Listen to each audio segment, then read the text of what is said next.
Hello and welcome to the show. I'm here on BeamNG Drive doing a recreating of vehicle stunts. It's been a while since I have done one of these. This one comes from Mythbusters. I've been watching that quite a lot lately.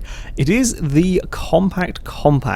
The myth was that two semi-trucks having a head-on collision at, I think it was motorway speeds, and there was a compact vehicle in the middle of them, would cause a crash in such a way that would kind of fuse the two trucks together and have the car squashed in the middle of them. Well, we have a compact car and we have a truck, thanks to the experimental build of this game. However, I do only have one truck. I can't hope to control two trucks at the same time.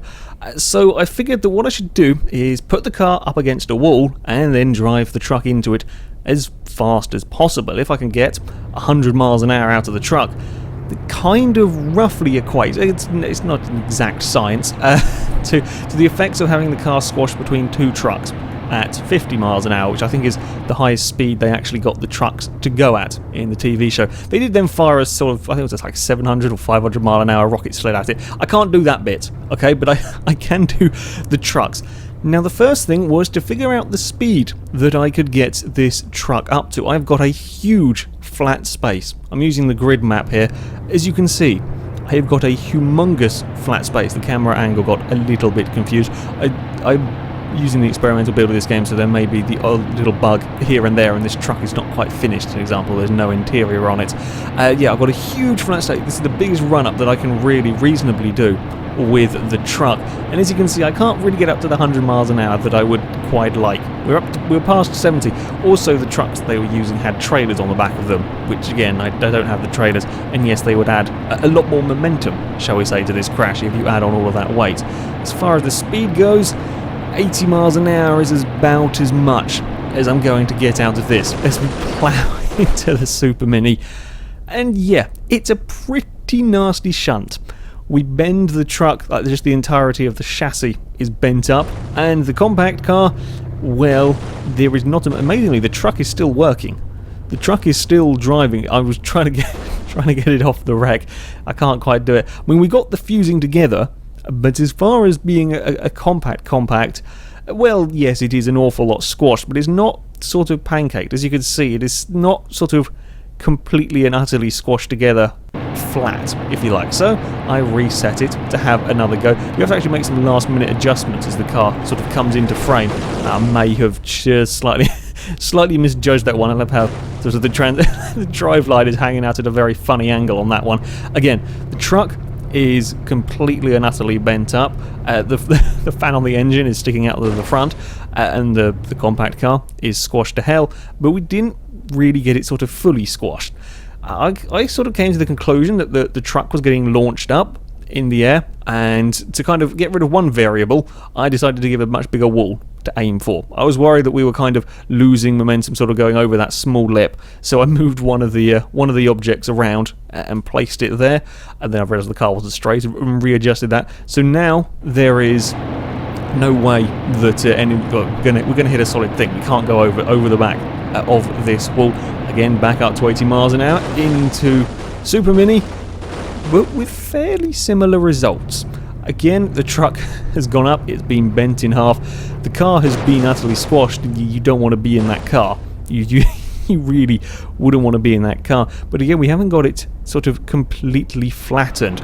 I can get a slow-mo view of this. This isn't the best aiming I've ever done in this particular slow-mo one, but it goes to demonstrate the point well enough. The problem is the minute we hit the front of this compact car, you'll see that it basically acts as a ramp. The truck is getting forced up into the air, so the energy's not going, or sort of not all going in to completely compressing the car. The truck's over the roof of it now. Well, it's squashing the roof of it, it's over the front of it, and then we hit the wall. But not all of that energy is going into into squashing the car. That wasn't the best aiming I've done. I did slightly hit the compact on the corner. The problem with doing the slow-mo on here is you have to release the steering and then you then press the buttons for slow-mo, because they use a similar button slightly. It's a bit of a fiddle getting this to go into slow motion, so you lose control of the vehicle slightly before impact. So it wasn't the best aiming, but it demonstrates the point. the fact is that the minute you hit the front of the car, it gets launched up into the air. So I thought, well, we'll try another vehicle. Again, this is another sort of in development car, if you like. That also actually was interesting to me in that there's nothing in the inside. So maybe by not having anything on the inside, maybe we can compact this car even more. It is still a fairly sporty car, so I wasn't really sure. But hell, I thought I would give it a go. Who knows what might happen? So again, we're going down the road at 80 miles an hour into this sort of coupe thing. Sure enough, it is a similar result. I mean, look how much the truck has got bent from that particular crash. We hit the front of the car, and the truck got fired up into the air slightly, and then it hits the wall at that speed, and that's what bends the truck. We did do a hell of a lot of damage to the car in this one, despite a similar effect you'll see here, this time much more square on to the front of the car. I mean, we do a lot of damage to the vehicle, but already we're off the ground. We're not sort of quite pushing the front of the car. Yes, it is getting absolutely squashed against the wall, but the car's now sort of bending over onto itself, which is then lifting my truck up into the wall. Of all the cars, this one probably deformed quite spectacularly, I have to say. Perhaps it's partly to do with the lack of sort of the insides to the car, if you like. Yeah, it got squashed quite a lot, but the truck, I mean, the truck's almost an L shape at some points in that. Yeah, the truck it does a lot of damage to the truck, kind of that getting flung up. Yep, the car was quite flattened, but I thought that we could do better. Well, this has certainly got much higher ride height with the pickup truck, so I was expecting there not to be quite as much. I didn't think we were going to go flying. I didn't think we were going to go over it. I was hoping that we would hit the front of it and then push the whole thing against the wall and remain completely flat. That was the idea. So we're not wasting the energy in firing the truck up into the air. However, on the first attempt with the truck, it did the same as everything else. We hit the front of the pickup and it launched us into the wall. We managed to roll a pickup truck up into a ball. I mean, I was quite impressed with the way that crash happened. I mean, the truck is still actually kind of working. It's not as twisted as most of the attempts, and the pickup truck is sort of being rolled in half. It's it's almost been turned into a ball. Yeah, I wasn't expecting that particularly either. I didn't think that we would be able to get on top of the pickup truck. Yes, it's doing a hell of a lot of damage, but as you can see, it's still not completely flattened. Again, we go to the slow motion, and we'll see a similar circumstance. I was quite surprised by this one. I really thought that the pickup truck would be high enough and large enough that it wouldn't do this. Again, this is a different run. I can't slow that same run in slow-mo, but it's a similar thing that happens. We squash the front of the truck down, and then as it gets pushed against the back wall, it bends the truck in half, and as it's doing that, it's sending my truck up into the air. Like, I'm using a pickup truck as a sort of springboard for the semi. That I really didn't think that would happen. So all of the energy is now going into sort of transferring the truck up into the air and then smacking the wall. So the pickup truck actually gets off quite lightly from all of this. It's harder to squash that one against the wall than the small cars, which that doesn't quite make sense to me. But there we go. That's what happens, and it does such a good job of firing away that the vehicles kind of don't get confused and get fused together. It genuinely just throws the truck away. Now, I was looking through vehicles to use. This had to be done. I wasn't expecting great things from this. I was pretty sure we were going to get a ramp effect off the tiny pigeon, but I thought it would be funny to drive a truck at 80 miles an hour into it and, well, see what happens. You never know, maybe something amazing will happen. So, on the first run, we go into the vehicle, and, well, it pretty much eats it. Yes, the semi-truck has almost completely eaten the pigeon. The crash is, in fact, so great that it confuses the game, and the game gets very angry at it. It didn't quite like that crash, and now physics got kind of unhappy. We may have broken stuff too much. It took quite a few times before I could get a crash that the game was happy with. It broke it a few times. However, interestingly, on this one, as we go into the slow motion, you will see that we hit the thing at 80 miles an hour. It does not affect the truck, barely, in any way. It just goes straight underneath the semi-truck. It kind of starts curling up, and then there's just no... the pigeon is gone. we're slightly in the air with the semi-truck when we hit the wall, and then of course there is the big impact of the truck on the wall. The pigeon makes almost no difference whatsoever to the semi-truck. Yeah, that's we certainly flattened the pigeon in height-wise, absolutely ran over that, put up practically no resistance, and then we get quite a lot of airtime just from pinging off the wall. We haven't quite completely squashed the pigeon. I mean, it is just a ball of metal that is now kind of entangled in the engine. It really, the truck just eats the thing. It does a hell of a lot of damage to the pigeon, as you can imagine. Really, it was such a big crash here. The game got really unhappy. It's pretty damn flat. It's not completely, like, absolutely pancaked against the wall, and I'm not entirely sure that this game can allow it. But that's a pretty squashed up pigeon. You wouldn't be able to tell what car that was supposed to be. The engine is still spinning. The fan is still spinning. Yeah, it was quite a flattened vehicle. Now, in all of this sort of firing the cars up into the air, I suddenly came to the conclusion, well, why don't I turn the cars round? If I'm using the front of the cars, well, the front of the cars are going to be lower for aerodynamical purposes. But what about the back of them? The hatchback, after all, has got quite a big sort of flat surface at the back, which may stop launching vehicles, or may stop launching my truck into the air. So turned the car around, put it up against the wall, and went to give it a go. I had a bit of higher hopes that this one might actually work. However, it doesn't quite. It's still getting the same launching effect. When you hit the back of the Super Mini, it's still launching the truck up into the air, but it's nowhere near as bad. As you can see, we've kind of got a truck now with a Super Mini front bumper. As far as the fusing together bit, yeah, on this game the vehicles get well and truly fused together, and that is a very squashed Super Mini. It's a much more effective way of squashing the car, having the back to it. It's okay, maybe not quite completely pancaked against the wall. That's pretty damn good though. That is a pretty nasty shunt for that car. And then when we go into the slow motion, you can see all the horrible painfulness for the Super Mini. It's still getting launched into the air slightly though. The truck is still, you can see there, the front wheels are already off the air. It's still just going over the top perhaps. It's not nowhere near as bad. It's a much more effective way. But again, by the time we get to the wall, rather than squashing the Super Mini completely, we're up in the air. We're hitting kind of the top of the car. It does more damage. It does ridiculous amounts of damage. But it's still not quite getting it right. We're still using cars as launch pads, which is an interesting use for cars, I have to say, but it's not quite working.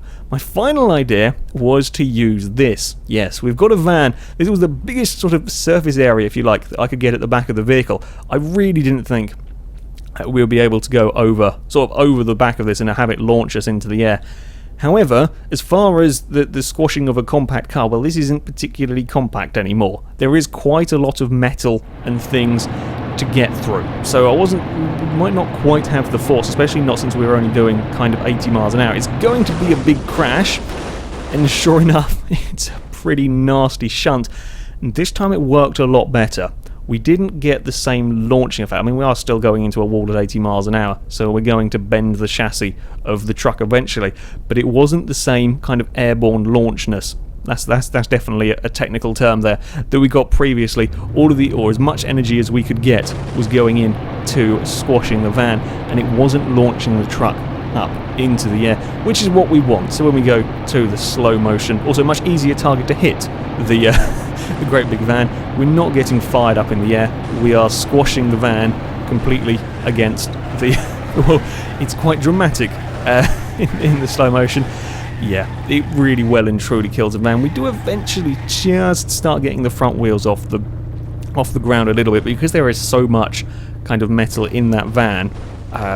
It does take a lot of energy to kind of compact it, and we have pushed it all the way against the wall, but we've kind of run out of force now to do any more damage to the van. As you can see, we're starting to come back away from the wall, which then got me thinking. Again, we don't have enough speed really with this truck. As effective as it is at squashing things, we need a little bit more from the vehicle. I kind of had a bit of a solution in mind for this one, because we can't just use a normal car. We need plenty of weight and stuff behind it to really do the damage. I do love what remains of the van here. We've managed to make sort of a perfect rectangle of van. I mean, it's pretty well squashed. It's not the complete pancake against the wall, but I was amazed how sort of well it held that shape. I didn't expect it to work that well. So, for more force, we needed more speed. Admittedly, this is now a lighter vehicle, however, it can go a hell of a lot faster. This is the wheelie drag van. I've used it before in a few videos. This will get up to some serious speed, so I figured by giving it all of this runway, we would get a very high speed impact. I did slightly forget about how hard to control this is, and the slight bumps that the truck didn't really care about. When you're doing like 150 in this, it kind of rolls and bounces. We broke the truck before we ever got to the wall, so I had to be a little bit more careful with me aiming. I had to avoid the bumps. Once we got around that, then I could really go for it, and we could get it up to some seriously high speeds as we aim for the back of the van. The problem is, it is not easy to steer. At those sort of speeds, this is not an easy vehicle to control, and as you could see, while we've done an awful lot of damage, slightly missed the van, sort of grazed it along the side, smacked my truck into the wall, but that's not what we're after. Spectacular crash, but not quite what we're after. Next time was much better. Hit the van dead in the back, and now it's very hard to distinguish between truck and van, especially since they've got the same cab. It's quite literally fused the two of them together. That was a massive shunt to have managed to have done that. The cab of my truck is practically gone and been replaced with what's left of the van. Yeah, I'd say that pretty much worked. When we take the truck off and just have what's left of the van, it still wasn't quite the completely flattened mess that that I was going for and what Mythbusters were aiming for with theirs, but it was pretty damn effective. Now I wanted to show this in slow motion, but I can't show that again, so I have to do the run again and then turn the slow motion on while we're going. The problem is that means that I still have to kind of have control of the vehicle, and in turning on the slow motion you lose control of the vehicle for a split second, and when you're travelling at sort of 200 miles an hour, it's very easy to kind of miss your target. So this was me trying to hit we've slightly missed it, and scrape along the side, take off our wing mirror, kind of now denting the side of the van, and then squashing the wall at sort of 180 miles an hour. Yeah, you could say bye-bye to the cab of our truck. The cab is just gone. I mean, it's effective at squashing itself. It's not quite what we were going for, but we have completely flattened our own truck, done surprisingly large amount of damage to the van that we just little gouges taken out of the side of our van.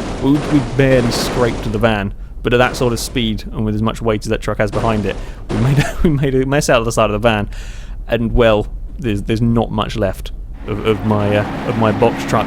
Again, trying it next time, got a little bit better. Look, it's a little bit closer on the aim. We're actually going to kind of hit the back of the van. I love how much the cab of the truck is twisted as it scrapes along the side of that van. It twists the cab quite a large amount, and again we end up going in the wall, kind of bringing the van with us this time as well.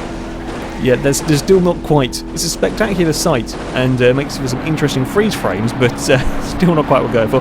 Got a bit closer this time, again just by clipping the back of the van. You can see how much it rips the cab sideways. By the time we get to the wall, we've almost got the cab at a 90-degree angle to the back of the truck. Got some fireworks going on as well. I have no idea.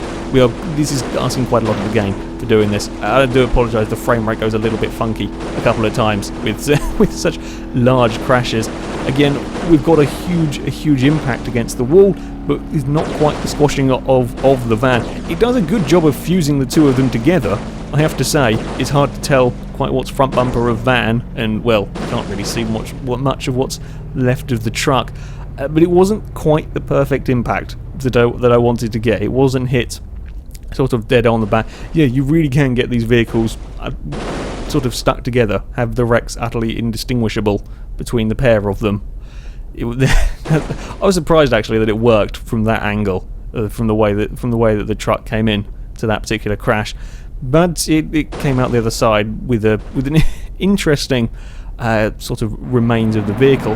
Finally, after quite a few attempts of missing the van entirely, I got the perfect crash on the back of the vehicle. Absolutely, as spot on as I'm ever going to get it. Sure enough, it goes straight through the van. There is no lifting up whatsoever, and that's sort of 200 miles an hour into a solid vehicle, squashes the pair of them together up against the wall. And at this stage, there really is. There's kind of a bit of wreckage out either side, but it's indistinguishable between the cab of the truck and what's left of the van.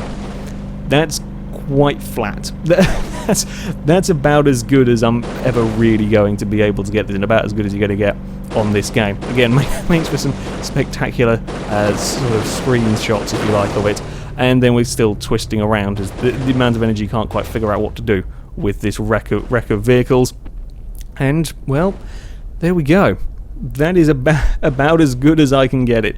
Yeah, we have pretty much flat-packed a van.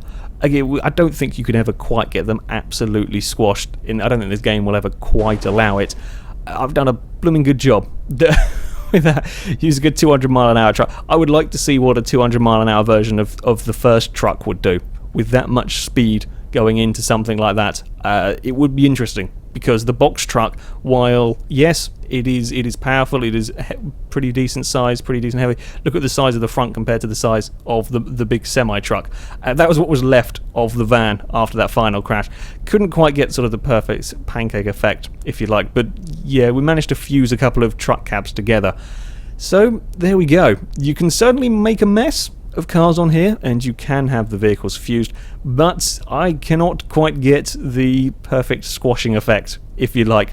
I think I got perhaps slightly more damage than they ever got on the Mythbusters until they used the rocket sled thing. So I will take that as a victory, and of course it's always good fun to smash vehicles together at sort of 200 miles an hour.